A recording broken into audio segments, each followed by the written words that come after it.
जय श्रीराम.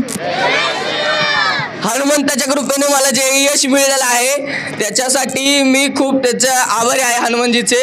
आणि त्याचबरोबर माझ्या म्हणजे ही एक जणाची लढाई नसते, ह्याच्यात तुम्हाला तुमचे घरवाले आहे म्हणजे घरातले तुमचे जे ते आहेत, परत मित्र, माझे मित्र मयंक बालगुडे त्यांनी मला असं खूपच त्यावेळेस हेल्प केलेली, निगडे भोसले, तसेच माझे इथले गावातले पण बंधू शुभम नलवडे म्हणा, हे दिलीप दादा, परत आमचे विलास भाऊ यांचा आधीपासून आदर्श घेत, त्यात आमचे सर यांनी आधीपासूनच एक गोष्ट शिकवली की बाबा तू स्वतःच्या पाया उभा राहा, आपल्याकडे काही असू देत पण तू तुझं शिक्षण असं ठेव की तुला आयुष्यात परत कुठं मागे वळून बघायची गरज नाही लागली पाहिजे.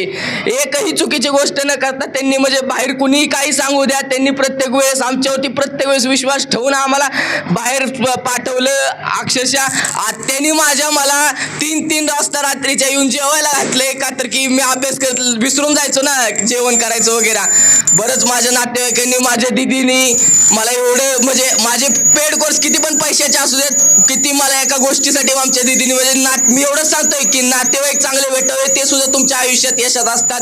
आणि इथला सर्व माणूस त्या यशासाठी मानकरी आहे, कारण की सर्वांनी मला एकदा तरी कधी ना कधी ह्याचं चांगलं व्हावं बोललं असेल, त्यावेळेस त्यांच्या जीवावरती सरस्वतीचा वास झालेला असेल, त्यामुळे माझं चांगलं झालं. मी अख्ख्या गावाचे सर्वांचे आभार मानतो. Thank you so much.